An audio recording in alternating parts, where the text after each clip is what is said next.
Souleymane Niang. Éducation d'abord pour ouvrir cette édition avec le ministre de l'Enseignement supérieur, de la Recherche et de l'Innovation qui a profité du briefing du ministère de la Santé ce matin pour faire le point sur les préparatifs en vue de la prochaine reprise des cours dans les universités du Sénégal. Cheikh Omar Anne a apporté des réponses aux nombreuses questions que se posent étudiants et parents. Synthèse, Malal Diagne Junior. Les instances délibérantes, en toute autonomie, ont retenu, premièrement, d'écarter toute hypothèse d'année blanche au regard du niveau d'avancement des enseignements, de nos ressources pédagogiques et du système de semestrialisation du système LMD. L'année académique ira donc à son terme.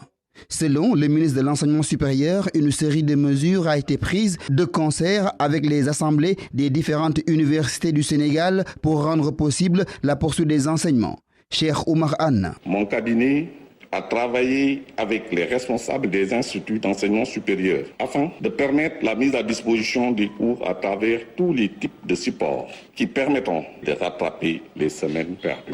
Se prononçant sur un probable retour des étudiants et la réouverture des universités, le ministre Cheikh Omar Anne dit être à l'écoute de son homologue du ministère de la Santé. En ce qui concerne la reprise en présentiel, comme nous l'avions souligné, avec la progression actuelle de la pandémie et l'éventail des risques éventuels, l'ouverture des campus pédagogiques et sociaux demeure problématique pour l'instant. En tout état de cause, selon nos estimations, les instances académiques, en toute autonomie, prendront toutes les dispositions utiles pour le réaménagement du calendrier académique en vue de la reprise des enseignements en présentiel en septembre-octobre. Fermées depuis le mois de mars, les universités du Sénégal devront le rester et ce jusqu'au mois de septembre. Pour autant, le ministre de l'Enseignement supérieur invite les étudiants du Sénégal à rester connectés pour suivre les enseignements. Ceci pour être prêt au moment des évaluations. Malal Diagne Junior, la prudence du ministre de l'Enseignement supérieur sur une possible relance effective des cours à l'université Assane Seck de Ziguinchor pourrait être liée au gap horaire dans l'exécution des programmes que l'institution a connus du fait des nombreuses grèves qu'on y a notées depuis le début de l'année. Il s'y ajoute le non-achèvement des travaux d'extension du campus pédagogique ainsi que les récentes transitions dans le top management de l'institution. Explication à Ziguinchor, Lamine Ba. Quel que soit le plan que les autorités mettront en place pour sauver la situation à l'université Assane Seck de Ziguinchor, on est en mesure de dire sans risque de se tromper que la tâche sera très délicate tellement le cocktail de contraintes est parti pour compromettre tout espoir. Au déclenchement des mesures de suspension des cours pour contrer la propagation du coronavirus, il importe de noter qu'Assane Seck avait déjà connu 3 mois de crise ayant affecté tous les secteurs de l'université. Les étudiants n'avaient jusque-là pas démarré les cours pour dénoncer les conditions difficiles d'études nées de l'orientation du pléthore de nouveaux bacheliers au sein de l'institution. Ils avaient été rejoints dans ce combat par la section locale du SAES qui avait aussi boycotté les cours pour les mêmes motifs. À l'arrivée, presque pas de cours effectués par les étudiants jusqu'à ce jour. Il y a aussi que le non-achèvement des travaux d'extension du campus pédagogique n'est pas pour favoriser l'effectivité d'une possible réorganisation à laquelle fait allusion le ministère de l'Enseignement supérieur dans les autres universités. Ici, le cadre physique qu'est le campus pédagogique n'offre pas beaucoup de possibilités tellement il est dérisoire face au nombre d'étudiants qui le sollicitent. Le campus social, également conçu pour un nombre limité d'étudiants, est déjà débordé d'occupants avant même l'attribution de nouveaux quotas de chambres aux nouveaux bacheliers. Toutes ces contraintes sont vécues par l'institution dans un contexte où le top management a été complètement remanié par les autorités sans doute pour y injecter du sang neuf. Encore faudrait-il que la transition se fasse vite car jusqu'à ce jour, ni le nouveau recteur ni le directeur du CROUS n'ont encore pris service. Lamine Ba, Ziguinchor, Radio Futur Média. Écoutons à présent la réaction du syndicat autonome de l'enseignement supérieur section Ziguinchor. Le SAES trouve logique la position du ministre de l'Enseignement supérieur. Seules 2 semaines de cours ont été effectuées selon Ndiémé Sow, la coordonnatrice locale du syndicat. Pour elle, il va falloir mettre en place un plan particulier pour l'université Assane Seck au vu de la situation complexe là-bas. Ndiémé Sow au micro de Lamine Ba. C'est pratiquement le même langage que nous avons tenu depuis toujours en fait. Et c'est heureux aujourd'hui d'entendre le ministre abonder dans le même sens que nous. Et ce langage-là, c'est C'est juste dire que la situation à Ziguinchor est très différente de celle des autres universités. Donc, au moment où les autres parlent d'achèvement du premier semestre ou bien d'achèvement des évaluations du premier semestre, nous, on en était juste à 2 semaines de cours. Donc, c'est heureux que le ministre déjà abonde dans le même sens que nous en disant que la situation de Ziguinchor est exceptionnelle. Et c'est heureux également de l'entendre dire qu'on peut compter sur le MESRI et sur le gouvernement du Sénégal pour un accompagnement vers des mesures qui puissent permettre de régler les problèmes à Ziguinchor. Donc, mais nous, au SAES, en fait, nous concevons juste que la meilleure solution, c'est qu'il y ait une large concertation qui puisse permettre d'avoir ou d'aboutir à la solution la plus consensuelle possible. C'est ça le plus important. Donc, il faut qu'on s'assoie autour d'une même table, qu'il y ait l'administration rectorale, les étudiants, les partenaires sociaux, afin qu'on puisse trouver la meilleure solution à cette crise profonde-là. Donc, nous attendons qu'il y ait cette concertation pour la situation particulière de Ziguinchor.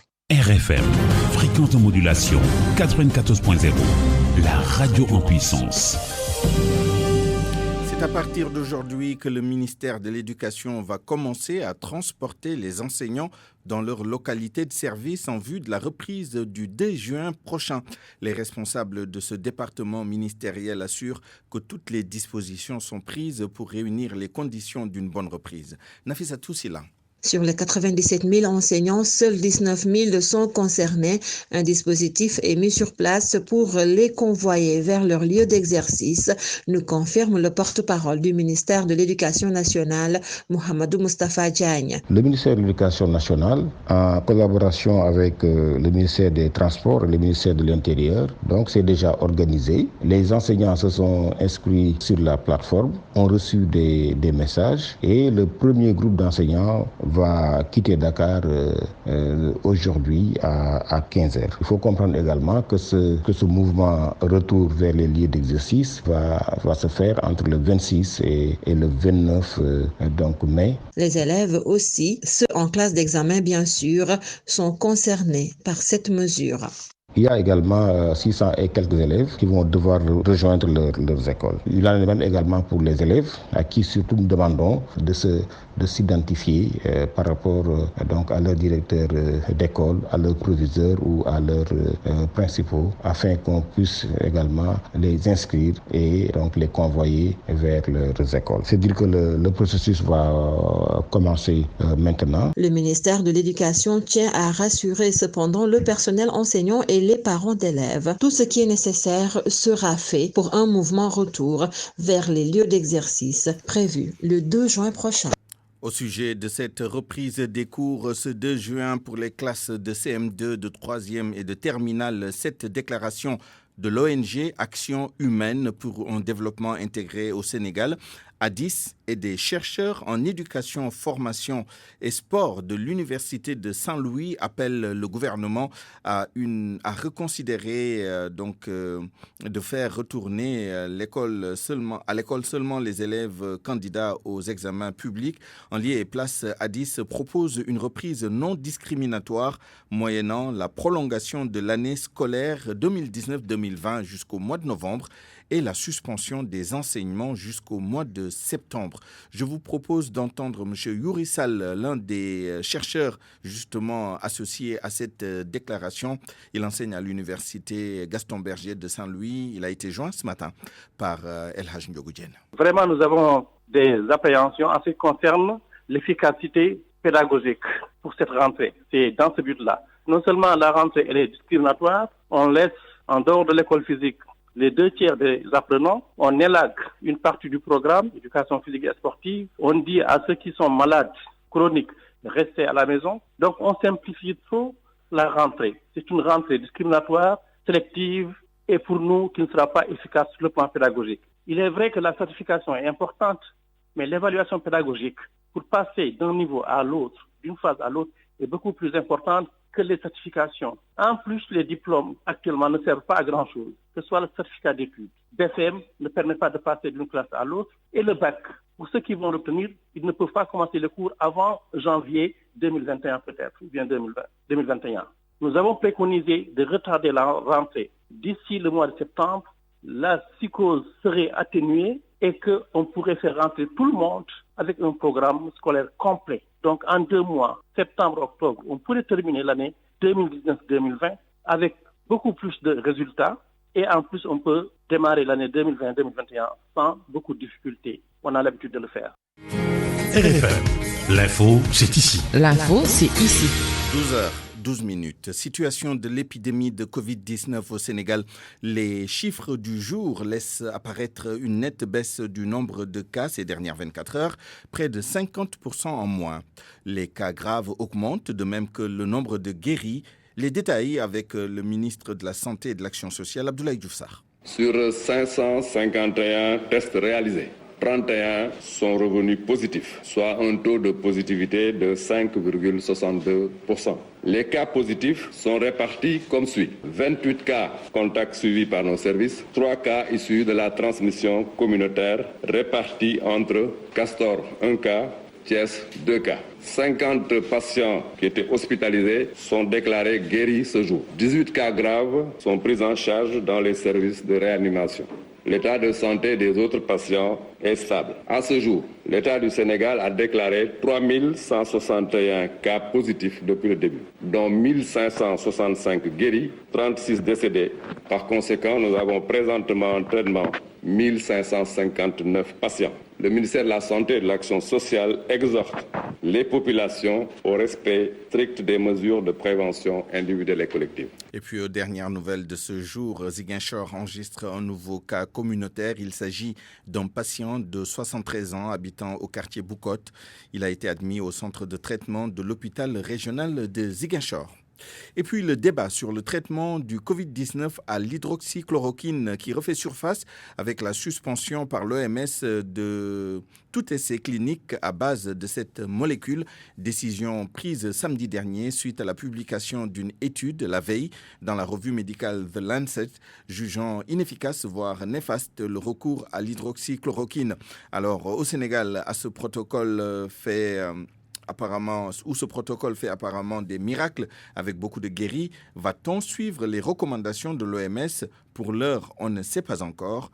La parole revient aux scientifiques.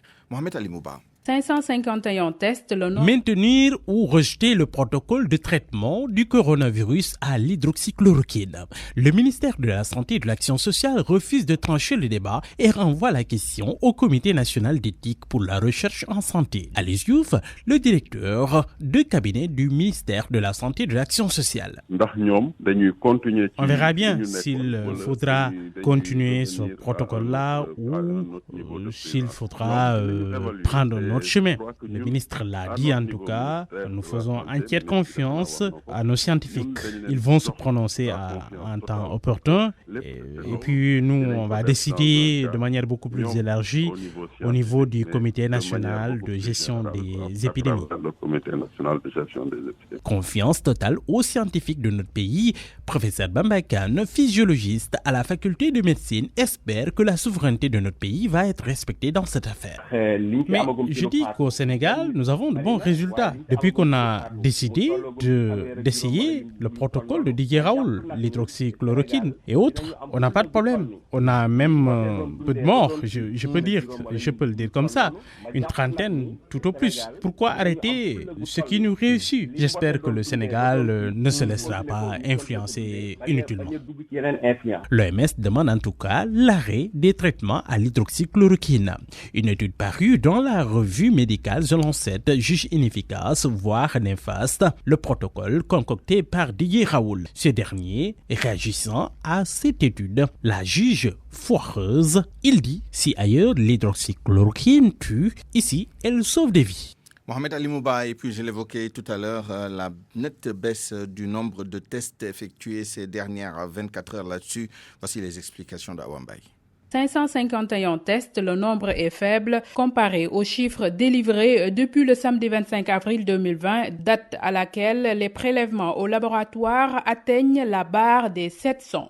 Les tests à une échelle de plus en plus large constituent la clé pour circonscrire et maîtriser la propagation du coronavirus selon l'Organisation mondiale de la santé qui en fait une forte recommandation. Avec 2 laboratoires, l'Institut Pasteur et l'IRSF, le ministère de la Santé et de l'Action sociale a essayé de garder le cap des 1000 tests jour environ. Et aujourd'hui, le nombre de prélèvements a diminué de moitié. Les cas positifs aussi ont baissé. 31 personnes testées Covid+, selon le bilan du jour. Sur la courbe d'évolution de la pandémie, le Sénégal a dépassé la barre des 30 cas par jour depuis le 24 avril, date à laquelle les chiffres sont passés de 37 à 66 cas. Et depuis ce jour, la courbe semble vaciller, plongeant tout le Sénégal dans le doute. Le pic est devant ou derrière nous. Autre aspect de cette pandémie, au regard de la polémique actuelle, va-t-on vers la fin de l'union sacrée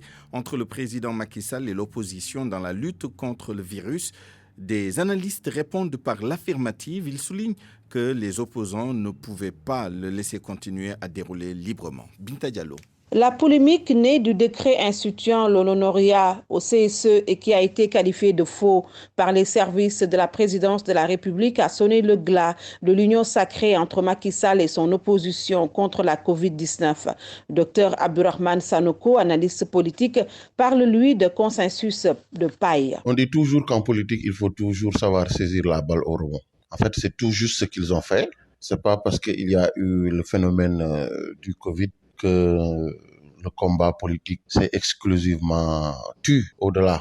D'ailleurs, pour chaque position peut-être défendue, en toile de fond, il y a aussi des sortes de calculs inuits, pensés, développés par tous les partis d'opposition ou les mouvements d'opposition, de même qu'au niveau du camp présidentiel. Pour Babacar Dione, journaliste analyste politique, cette situation était prévisible dans l'instant qu'il y a eu des grincements de dents dans l'affaire Mansour Faye avec l'achat des vivres. Je crois que le point de départ ou d'achoppement, c'est par rapport à la distribution des vivres, les kits alimentaires. Je crois que ça a été un peu gauche quand même de remettre ça au beau-frère du président de la République, même si ça l'a trouvé dans un ministère, dans un département ministériel qui avait la prérogative de cette distribution. Mais je crois que là où le président Macky Sall a prêté le flanc, c'est quand il a mis sur pied un comité de suivi, ce qu'il devait mettre sur pied, mais il a plutôt mis sur pied un comité de contrôle, alors que tout le monde s'attendait à ce qu'il mette sur pied un comité de pilotage. Les dernières sorties du leader de PASTEF, les Patriotes,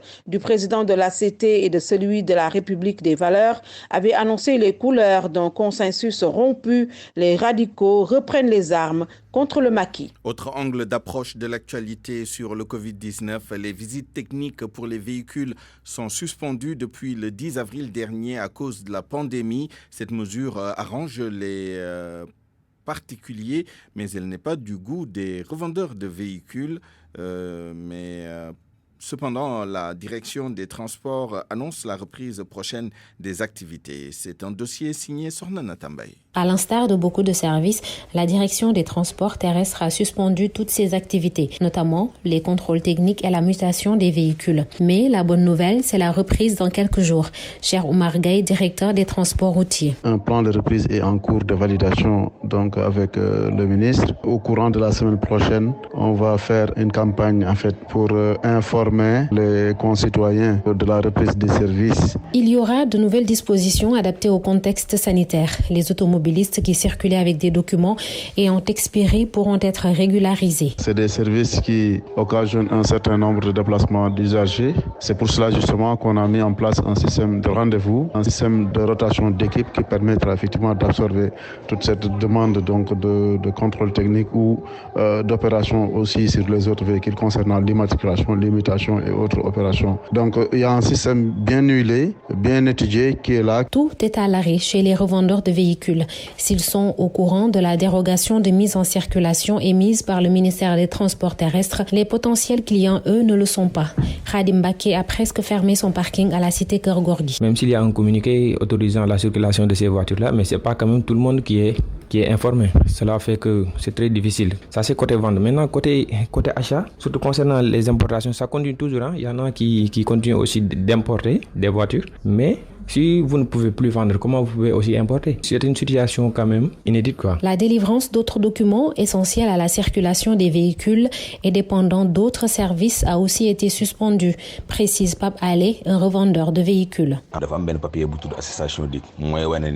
Il y a une attestation qui provient de la DIC et qui prouve que la voiture n'a pas été volée. Elle rassure le client. Ce papier, on ne peut plus l'avoir en cette période. En ce qui concerne le service des mines, le client ne peut plus vérifier à ce niveau si la carte grise est bien en règle ou pas. Résultat, les clients n'ont pas confiance, donc ils n'achètent pas.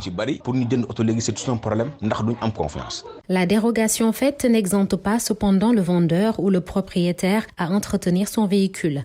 En fait, reste inchangé. Seules les voitures en règle pourront continuer à circuler après cette période. Avant de refermer la page nationale de ce journal, notez que le Front Frappe France Dégage dénonce les décrets sur l'honorariat des anciens présidents du Conseil économique, social et environnemental. Ce mouvement citoyen a déposé ce matin 2 lettres de dénonciation auprès du procureur de la République et de la présidente de la dite institution. Écoutons Ben Taleb Sow, membre de Frappe France Dégage, au téléphone avec El Hadj Ndiogou Diène. La première, c'est une lettre de dénonciation adressée au procureur de la République. La seconde est une lettre de dénonciation et de protestation adressée à Mme Aminata Touré. Donc, ceci rentre dans le cadre de l'affaire décret 2020-964 du 17 avril 2020. D'abord, nous avons dénoncé la cellule de communication de la présidence qui a apporté un démenti par rapport au décret qui était sorti le 14 mai et qui porte la date du 17 avril 2020. Donc nous pensons que c'est un mensonge d'État parce qu'ils ont démenti ce décret alors que ce décret est authentique. Et en plus de cela, un tel mensonge porte atteinte à l'honneur et à la crédibilité de la République. Donc c'est pourquoi nous dénonçons tous les membres de la cellule de communication pour cette infraction. Diffusion de fausses nouvelles, usurpation de titres et de fonctions, faux en écriture publique, faux commis dans certains documents administratifs, contrefaçon de sceau de l'État, trahison contre les institutions et trouble à la République. Et nous avons aussi tenu à rappeler à Mme Aminata Touré que ce décret est entièrement illégal du point de vue interne, même du CSE. Pourquoi? Parce que dans son article 51, donc le décret 2013-732, il est effectivement dit que l'honorariat ne peut être accordé que sur proposition du bureau entériné par l'Assemblée plénière. Aujourd'hui, le président de la République a contourné l'autonomie de l'institution pour accorder un statut honorifique. RFM. L'actualité internationale. Bonjour Youssouf Bodian. Bonjour Souleymane. La Mauritanie enregistre 25 nouveaux cas de coronavirus en 24 heures. Les 23 sont des cas communautaires, tous recensés à Nouakchott, la capitale. Les autorités sanitaires demandent aux populations de prendre conscience du risque d'infection. Le directeur de la santé publique de la Mauritanie, Sidi Mohamed, est au micro de Mohamed Diop. Je profite de cette occasion pour insister auprès des citoyens, de tous les citoyens, et en particulier les habitants de Nouakchott, de prêter attention aux mesures de prévention et de prendre conscience de ce qui se passe autour. Là, actuellement, nous sommes dans une épidémie avec une circulation communautaire et ceci veut dire que chaque fois, quand vous sortez de votre maison, vous prenez un risque. Et donc, si vous sortez 2 fois ou 3 fois, vous doublez le risque que vous prenez pour vous-même et pour les membres de votre famille. Alors, sachez que le seul moyen, le moyen le plus efficace, en tout cas, qui est connu pour faire face à cette épidémie, c'est vraiment de rester chez soi. C'est le moyen le plus efficace, jusqu'ici connu. Et alors, on vous invite à rester chez vous. Sidi Mohamed Zav, directeur de la santé publique de la Mauritanie, qui compte à ce jour 262 cas de coronavirus, 9 décès et 15 patients guéris. En Guinée-Bissau, le président de la République donne un ultimatum au Parlement. Si d'ici le 18 juin, le blocage n'est pas levé, l'Assemblée nationale sera dissoute. Oumarou Sissoko Embalo veut avoir donc les coups de franche pour nommer un nouveau Premier ministre. La correspondance à Bissau de Noir Mankali. L'intention du chef de l'État Oumar Sissoko Embalo a été manifestée après sa deuxième rencontre avec le président du Parlement bissau-guinéen Cipriano Gassama et les partis politiques représentés au Parlement. Oumar Sissoko Embalo. Mais je pense qu'il faudra discuter entre les organes souverains. Et il doit y avoir un climat de dialogue pour qu'il y ait la paix entre les institutions. Mais aujourd'hui, j'ai demandé au président de l'Assemblée nationale d'assumer ses responsabilités. Il a jusqu'au 18 juin, au 19 même, pour apporter une solution à cette crise. Au-delà, je prendrai mes responsabilités. Cependant, Gassama, conscient du poids de la responsabilité qui pèse en lui, a promis de tout faire pour trouver une solution à cette situation. Cipriano Gassama. Nous réaffirmons au président de la République notre confiance. Nous sommes très contents, satisfaits de son travail. Je ferai tout mon possible pour que le peuple bissau-guinéen puisse sortir de cette situation de crise. Et Oumarou Sissoko Embalo, en tant que président de la République, je pense que lui aussi, sa préoccupation, c'est cela, trouver une solution à cette situation. C'était Cipriano Gassama, président de l'Assemblée nationale populaire, à sa sortie d'audience avec le chef de l'État, le général Oumar Sissoko Embalo, pour trouver une solution sur la désignation entre le parti du PAGC et du MADEM G15, qui d'entre eux doit diriger le prochain gouvernement. Nouamen Kalibissau, RFM. En République de Guinée, l'opposition va reprendre les manifestations. Le Front national pour la défense de la Constitution annonce la fin de la trêve en raison de la crise sanitaire.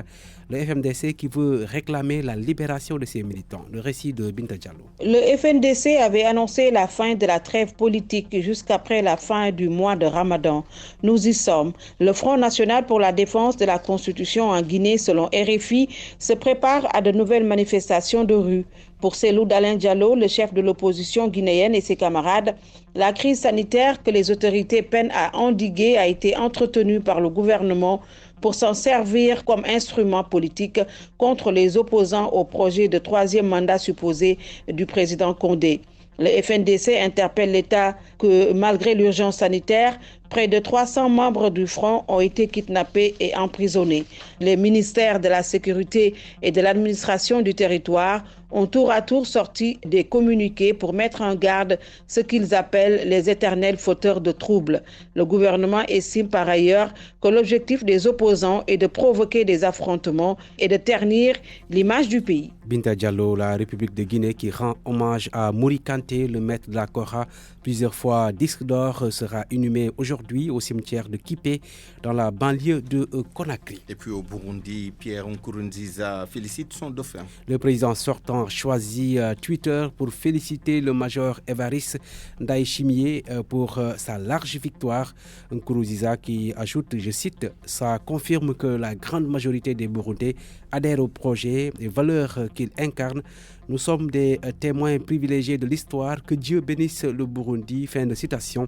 L'élection du candidat au pouvoir est contestée par le CNL, principal parti d'opposition. Son porte-parole qui a dénoncé donc des fraudes massives pour des élections sans observateurs indépendants. Un recours devrait être déposé sur la table de la Cour constitutionnelle ce mardi, Souleymane. Youssouf Bodian, merci. Parole aux auditeurs.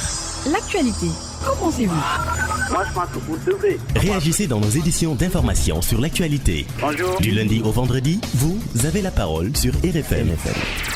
Dans une dizaine de minutes, notre rendez-vous quotidien Point de vue portera sur la suspension temporaire des tests cliniques à base de chloroquine décidée hier par l'Organisation mondiale de la santé. Et nous évoquerons ce thème avec le docteur Oumar Konaté, secrétaire général adjoint de l'Association des propriétaires de cliniques du Sénégal, et avec le docteur Mohamedou Sow, président de la commission qualité de l'Ordre des pharmaciens du Sénégal. RFM, la radio de toute l'actualité. Tout de suite, Coronews, l'actualité du Covid-19 à travers le monde. Anna Rocha. L'Organisation mondiale de la santé a décidé de suspendre provisoirement les essais cliniques avec l'hydroxychloroquine. Une décision qui fait suite à la publication en fin de semaine dernière d'une étude dans la revue médicale britannique The Lancet qui juge inefficace, voire néfaste, l'utilisation de la chloroquine contre le Covid-19. L'Agence française du médicament s'aligne sur cette décision de l'OMS. Elle annonce aujourd'hui qu'elle souhaite elle aussi suspendre les essais cliniques avec l'hydroxychloroquine. Pendant ce temps, le nouveau coronavirus continue de faire de nombreuses victimes dans le monde. 344 107 morts, plus de 5 453 650 cas d'infection dans 196 États, selon le dernier bilan établi hier nuit par l'agence France Presse. Les États-Unis restent le pays le plus touché en termes de mortalité, avec 97 948 décès. Ensuite viennent 4 pays européens, le Royaume-Uni, 36 914 morts, l'Italie, 32 877 morts, la France, 28 457 morts et l'Espagne, avec 26 834 morts. Et pourtant, le vieux continent maintient son déconfinement. Les habitants de Madrid, par exemple, peuvent maintenant profiter à nouveau des terrasses de cafés, des restaurants et des espaces verts. L'Italie également est dans la même logique avec la réouverture ce mardi de la cité antique de Pompéi, deuxième site touristique le plus visité de ce pays. Les salles de sport et les piscines sont aussi autorisées au public. Le Royaume-Uni, deuxième pays le plus endeuillé par le Covid-19, entame son déconfinement dans 6 jours. Sur le continent africain, jusqu'à hier lundi, l'Afrique du Sud, l'Égypte, l'Algérie et le Nigeria étaient toujours les pays les plus touchés par le nouveau coronavirus. 112 290 cas confirmés de Covid-19 et 3 359 décès selon les statistiques du Centre pour la prévention et le contrôle des maladies de l'Union africaine. Avec ces statistiques, l'OMS reconnaît que l'Afrique reste jusqu'ici épargnée comparée à d'autres régions du monde. À l'image de plusieurs pays européens, certains États africains assouplissent donc les mesures comme la Côte d'Ivoire et l'Afrique du Sud. Au Ghana, avec 6 808 cas et 32 décès, des discussions sont en cours pour un éventuel allègement des restrictions. Mais en Égypte, le syndicat des médecins est monté au créneau et accuse le ministère de la Santé de négligence et de passivité, selon RFI. De nouveaux cas positifs ont été détectés sur l'île de Maurice, les premiers depuis plus d'un mois, et RFI rapporte également que l'épidémie reprend de manière inquiétante à Djibouti depuis l'allègement des restrictions le 10 mai dernier, 100 à 200 nouveaux cas par jour. RFM, la presse du jour. La presse de ce mardi 26 mai 2020, lue et commentée par Mohamed Ali Mouba. Bonjour, Korité Corona. Quelle belle division semble s'emporter le journal LAS qui s'empresse tout de même de noter que les guides religieux exorcisent les démons de la division. Retour au précepte de l'islam et réforme de la commission du croissant lunaire, le journal constate à ce sujet que la famille omarienne déroule ses vives préoccupations et demande à l'État du Sénégal de prendre ses responsabilités pour reprendre à main cette commission. Et reprendre en main cette commission. Le calife de Layène, quant à lui, écrit toujours: le confrère pense que la division est profonde et que cette commission ne peut rien faire à ce sujet. À Tiouane, Serigne Babakarsi Ibn Mam Abdouaziz Dabar s'est voulu très clair sur ceux qui seraient tentés de semer les craintes de la division. À cela, il demande de se taire. Le journal Le Témoin, qui s'intéresse lui aussi à l'Aïd el-Fitr, constate que la Covid-19 a été au cœur des sermons. Touba Yoff, Léona Niassène, mais aussi le président Macky Sall, qui axe son intervention sur la pandémie. Le journal Le Soleil note que Macky Sall appelle à la vigilance et à la persévérance. J'ai espoir, dit-il, que d'ici quelques moments, nous pourrons revenir à la vie normale, a-t-il souligné. Dans le journal Vox Populi, le khalife général des Mourides s'est adressé lui directement au Covid en ces termes: tu es une créature divine comme nous, mais avec une mission bien précise. À nous alors, dit-il, de faire ce qu'il faut faire pour échapper au malheur. La fête de Korité toujours, conducteurs de moto, charretiers, un chauffeur gambien et leurs passagers arrêtés pour trafic interurbain. La nuit de la Korité, ce sont des centaines de véhicules et de scooters qui tombent dans la nasse des policiers et gendarmes, informe le journal Le Témoin, lequel parle de violation du couvre-feu. La Covid-19 toujours, le cap des 3000 cas dépassé, signale le journal Le Témoin. 3 morts en 72 heures, 36 depuis le début de la pandémie, constate Vox Populi. C'est en ce moment que tombe justement la fameuse polémique autour de l'efficacité de l'hydroxychloroquine. L'OMS suspend d'ailleurs les essais cliniques après la publication de l'étude relativisant les performances de l'hydroxychloroquine. Didier Raoult ne se laisse pas tout de même démonter facilement. Il rejette une étude foireuse faite avec des big data. Ce débat nous intéresse au point de devenir une polémique virale, note le journal Le Quotidien. Mais selon l'Observateur, le comité éthique et scientifique qui avait donné son avis sur l'usage de la molécule le 7 avril 2020 ne s'est pas encore réuni. Pour l'instant, c'est silence radio. Mais dans le journal Libération, le ministre de la Santé et de l'Action sociale dit ses vérités à ce sujet. Les spécialistes, dit-il, qui guident notre orientation dans le traitement des malades n'ont rien à envier aux experts internationaux. L'État leur fait totalement confiance. Fin de citation. C'est toute polémique entre l'État du Sénégal et FH autour de la renégociation du contrat de l'autoroute à péage. L'Observateur en parle ce matin. C'est pour constater que FH n'a pas envie de se remettre sur la table. Le chef de l'État ne comprend pas les lenteurs. Il veut plus de diligence. Une exécution en bonne et due forme. Cheikh Diop qui meurt brûlé vif par son fils Fallou. Le journal constate que le jeune homme de 22 ans a aspergé des sangs son père avant de claquer un briquet. Le père de famille qui venait de prendre une seconde épouse est mort quelques heures après son admission à l'hôpital de Thiès. Libération parle d'horreur d'une exécution. Fallou Diop a entendu sur procès verbal de dire « J'ai mis le feu dans un bol rempli d'essence avant de le lui jeter alors qu'il était devant la télé. Il a frappé et répudié ma mère. Il disait partout qu'elle couchait avec d'autres hommes. Je ne l'ai pas supporté. » Fin de citation. Et puis sport, à la une du journal Record, Maïgnan sur son avenir, Marseille ou l'Angleterre. Maïgnan trie et il n'en restera qu'un à la fin, relève le confrère. Le journal note en tout cas que Maïgnan confirme son envie de rejoindre un nouveau club et son penchant pour Marseille. Dans le journal Stade quotidien, Bundesliga, Dortmund, Bayern, c'est à 16h30 à suivre. Bonne nuit à tous. Point de vue. Regard croisé sur l'actualité du jour. À 12h37, bientôt 38 minutes, bienvenue à Point de vue.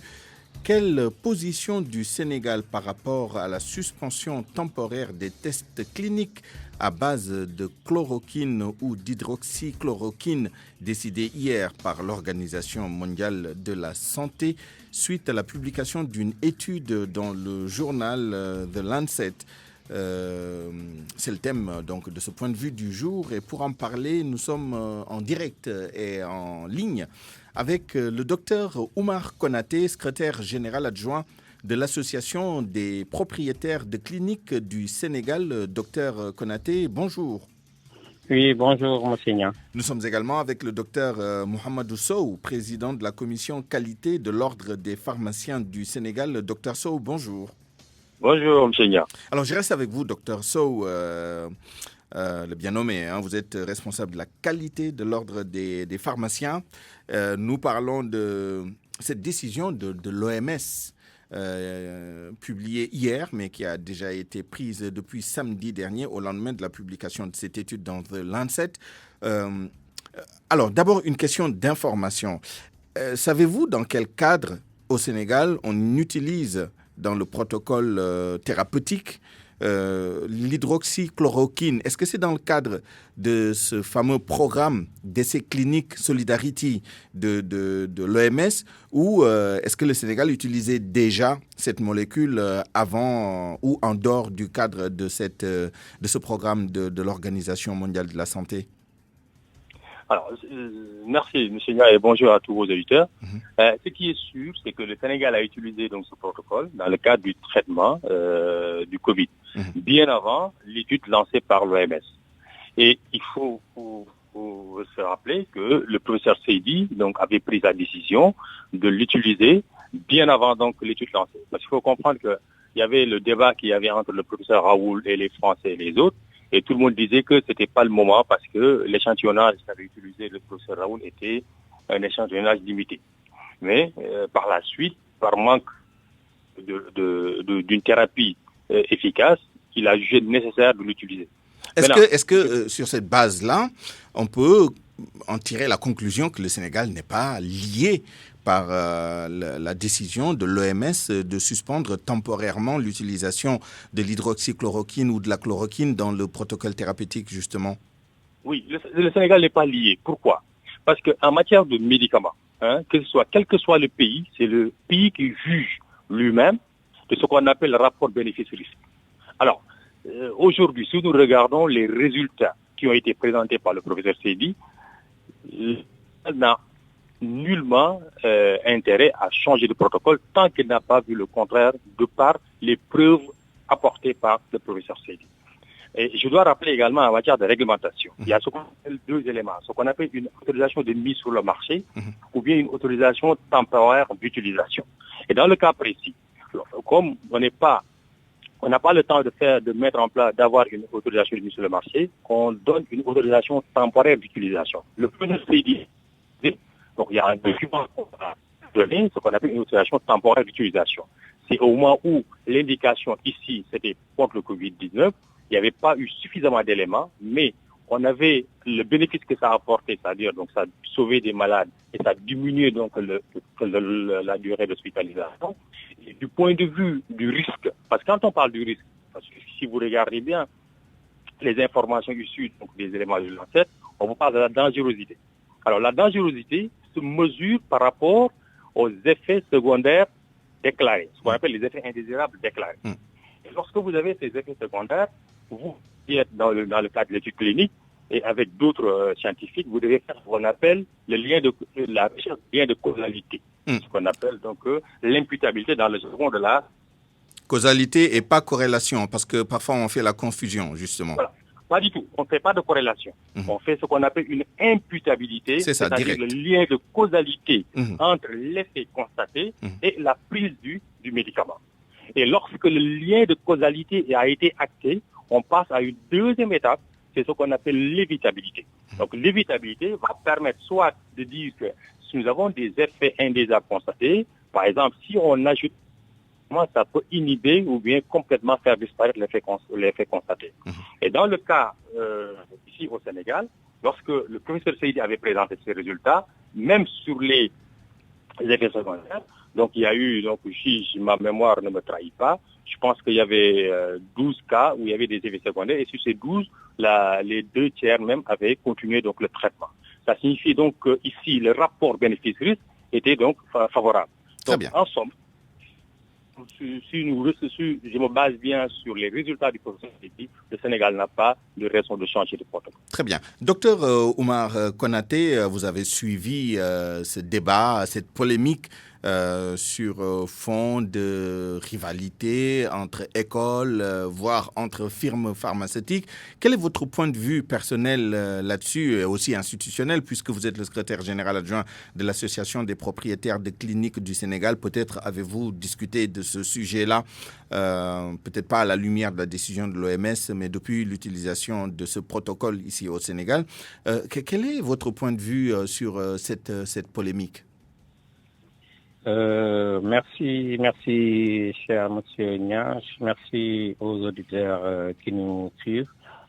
Bonjour à mon ami le docteur Sow, qui est toujours aussi pertinent aussi.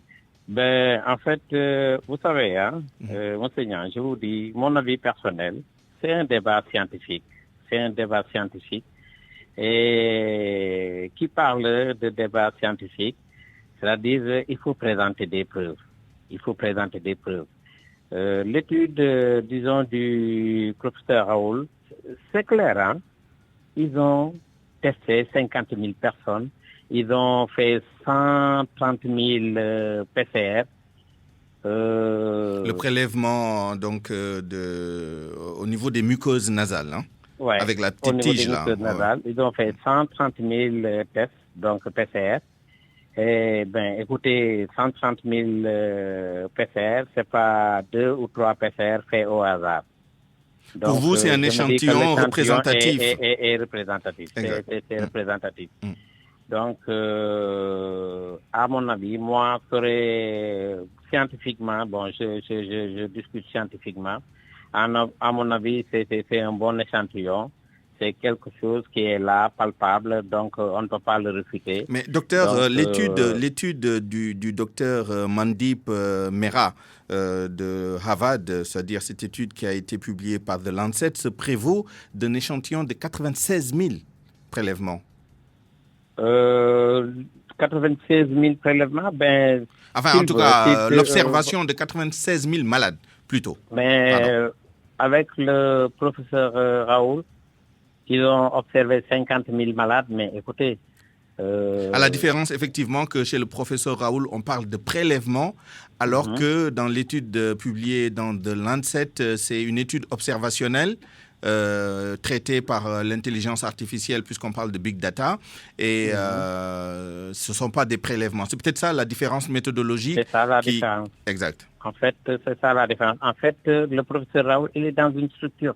C'est la même chose que ce que disait tout de suite mon ami le professeur Sow, avec le professeur Seydi, c'est-à-dire des prélèvements ont été effectués et on se rend compte que la mortalité qu'ils ont eu à publier, c'est une mortalité qui est inférieure à 0,1. Donc, si on fait le rapport bénéfice et les effets secondaires, moi, tout de suite, le choix est fait. Je m'arrange. Du côté de l'association hydrochloroquine artémisine. Alors, une question qui n'appelle pas vos compétences, disons, médicales, votre expertise, peut-être votre sentiment personnel. Comment expliquez-vous qu'il y ait autant de résultats probants, notamment dans nos pays, je pense que le Sénégal n'est pas un îlot, et que ces résultats positifs, probants, ne soient pas reflétés dans des études internationales qui ont quand même une certaine exposition dans la littérature spécialisée? Ça, il faut voir ça avec l'élite. Il faut poser cette question-là à l'élite, aux gens qui font les publications et autres, aux universitaires. Très bien, il nous reste 2 minutes. Je voudrais retourner chez le docteur Mohamedou Sow pour essayer de comprendre un tout petit peu, le contexte global de cette polémique entre chercheurs, voire entre firmes pharmaceutiques. Quel est l'enjeu? Qu'est-ce qui explique, ces disputes entre pays, entre laboratoires, entre chercheurs, en fin de compte, sur les protocoles thérapeutiques pour soigner une maladie à la fin de laquelle tout le monde a un intérêt évident? Alors, monsieur Nia, c'est que les enjeux sont d'abord financiers. Ça, tout le monde le comprend. Parce qu'il faut comprendre qu'à chaque fois qu'il y a une nouvelle épidémie, avec une épidémie d'une ampleur aussi grande et aussi tueuse que le Covid, donc beaucoup de labos ont investi énormément d'argent. Et une entreprise, quand elle investit de l'argent, c'est pour avoir un retour sur l'investissement. Donc vraiment, ce sont des centaines de milliards de francs CFA. On parle de 500 millions de dollars pour certains laboratoires. Voilà. Donc vraiment, c'est le premier enjeu. Maintenant, l'autre enjeu, et ce qui est important pour nous, surtout les pays sous-développés, c'est par rapport à la santé publique. Aujourd'hui, nous savons très bien que dans nos pays, nous avons des problèmes pour pouvoir gérer les malades qui sont là. Donc, si nous disposons d'un produit, même si l'efficacité n'est pas totalement avérée, mais les preuves qu'on a déjà, et ça c'est important, les preuves que nous avons. Et la science fonctionne sur la base de preuves. Les preuves qui sont déjà là attestent qu'il y a une amélioration du nombre de jours d'hospitalisation, mais également améliorer le taux de guérison, mais surtout réduire également le nombre de cas graves. Donc pour nous, l'enjeu premier, c'est comment faire pour pouvoir gérer nos malades et ensuite diminuer vraiment la mortalité et surtout ne pas encombrer donc nos réanimations. Maintenant, ce qu'il ne faut pas occulter, et ça c'est important, l'industrie pharmaceutique et l'industrie où on gagne le plus d'argent. En Afrique, je vous donne une information, vous avez le marché africain nous représentons moins de 2% du marché mondial pharmaceutique. Donc, il est important de comprendre que dans les pays, surtout aux États-Unis et en Europe, au Japon, et les grands investissent beaucoup d'argent et à chaque fois, il faut qu'il y ait de nouveaux brevets pour gagner plus d'argent. Donc, l'enjeu financier, on ne peut pas l'écarter par rapport à cette polémique, mais n'empêche que nous devons être sereins et savoir que on ne peut pas suivre n'importe qui et n'importe quoi. Nous devons nous aligner sur les preuves scientifiques dont nous disposons pour pouvoir soigner nos malades et aller de l'avant pour pouvoir guérir également nos malades. À signaler avant de nous quitter que dans le cadre des essais cliniques, essais Solidarity lancés par l'OMS, il y a d'autres molécules. Il y a le fameux Remdesivir de Gilead ainsi que deux autres ou trois autres molécules, l'opinavir, ritonavir et des associations avec l'interféron bêta notamment. Je vous remercie tous les deux d'avoir pris part à ce point de vue. Malheureusement, le temps qui nous est imparti est épuisé. On vous retrouvera tous les deux dans l'édition en Wolof. Merci encore une fois. À 12h51, c'est la fin de cette édition du Grand Journal. Je vous remercie de l'avoir